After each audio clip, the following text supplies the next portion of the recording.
You've decided you need a website for your voiceover business. You've registered your website domain name. It's perfect. It's one that clients can easily spell, and it's one that you're going to love for many years to come. So now it's time to get hosting. That is what we're going to be talking about in this episode of the podcast. Hey, it's Jason here, back with another episode of the Voice Acting 101 podcast. In this series, we're talking about setting up a website for your voiceover business. And today we're going to be talking about hosting specifically. So hosting is basically when you pay to rent space on a server somewhere, and that server is going to hold all the files that make up your website. That means all the HTML files, the images, your demo files, all that's going to live on a server that you're renting, and that server is going to be available online 24 hours a day, 7 days a week, so that anytime someone visits your website, that server is going to show your site. So today I'm going to cover how to get hosting, how to set it up, and how to make it faster in case you are a do-it-yourselfer. But a quick note up front that some of this is going to be technical, so if you'd rather take the easy route, you don't want to deal with any of this, then I recommend getting the VO website template, which is available at voiceacting101.com/website. Not only do you get a professionally designed voiceover website set up and customized for your brand, you're also going to get support, and you get fast hosting, that's included. So everything that I talk about in this episode is done for you. If that sounds good and you want to see everything you get, you can head over to voiceacting101.com/website. But if you want to do it yourself, here's how you can get going with website hosting. You can buy hosting wherever you bought your domain name. So wherever you bought your domain, they probably most likely are going to be selling hosting. So for example, if you used Pork Bun like me, they also sell hosting. But since you want fast, reliable hosting so that your website's actually going to be online when someone visits it, who you choose for hosting matters. So pretty much all the domain registration companies out there offer hosting packages as well. I don't typically get my hosting from the same place where I bought the domain. And if you are like me and you don't buy it from the same place, it's really just one or two extra steps that you have to do to get everything set up. So the reason that I use two different companies is because the one company may be great for domains, but they may not be so great for website hosting. It may be overpriced, or it may be slow or complicated to use. There's a lot of companies out there that advertise heavily, so you know their names like GoDaddy and Wix and Squarespace. But usually they have expensive upsells and add-ons. The customer service isn't that great. The hosting is slower, and the tools themselves are just limited. So it's a good idea to shop around. I recommend NameHero.com for hosting. That's who I use. The reason that I pick them is because their hosting is reliable. They use newer technology, so their servers are fast.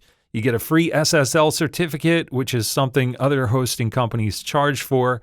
I've worked with their support from time to time. It's helpful, it's quick to respond, and their prices, especially when you're just signing up for them, their introductory prices are very low and affordable. But a few other great options that you can look into, Cloudways is one, SiteGround is another, or Vultr if you know your way around like setting up servers. That one's a little bit more complicated, but it's fast and affordable. But NameHero is my top choice. If you only have one website, you can go with the least expensive option, which is less than $5 per month to start. We're going to be using WordPress to build the site eventually, but you don't need to get any WordPress-specific hosting package when you sign up for hosting. Once you have the hosting, you're going to want to find and copy your name server info that your hosting company gives you, and then you want to jump back over to where you registered your domain, and then you just add it to your account. So in my case, I would tell Pork Bun, where I registered the domain, to send traffic to NameHero, where the website is actually hosted. And when you change your name servers, anytime you change them, it usually updates pretty quickly, maybe in minutes or hours, but it can take up to a day or two to actually finalize. If you're wondering whether or not it went through, you can check the status using a tool like whatismydns.net. Just go there, click on the NS dropdown and put your domain in, and then that'll tell you what name servers it's using. If your hosting plan is just for one site, you may have already added the domain in NameHero when you signed up. If not, then you would just go to cPanel, click domains, and then you can add the domain from there. And that's automatically going to give you that free SSL certificate, which just means that your site's going to be a little bit more secure and Google is going to like you a little bit more. And then finally, one more tip for hosting. NameHero servers are fast to start with. But with just a couple clicks, you can make it even faster, which means your website's going to load faster, your demos are going to start playing sooner, visitors won't have to wait for your webpage to load, and Google will probably rank you slightly higher in search results since page speed is considered a Google ranking factor. If your host has Lightspeed technology, you can do this. There are two parts to making it run faster: server-side changes and site changes. I'm going to cover the site changes next time once we get into the site design, but for now we're going to go into our control panel at our host and then go to select PHP version, and we just want to make sure that memcached is checked and Redis is checked. And that's it. And just like that, your hosting is set up and you're now ready to start putting together your website. I don't want this to get too long, so I'm going to cover the tools I use for website design and inspiration next time. But I hope this helps make it easier for you to get your hosting set up. I know it's a lot, but hopefully it's simplified it for you as much as possible. And don't forget, if you want to save time and not deal with setting all this up and you just want a beautiful voiceover website done for you in just days, check out voiceacting101.com/website.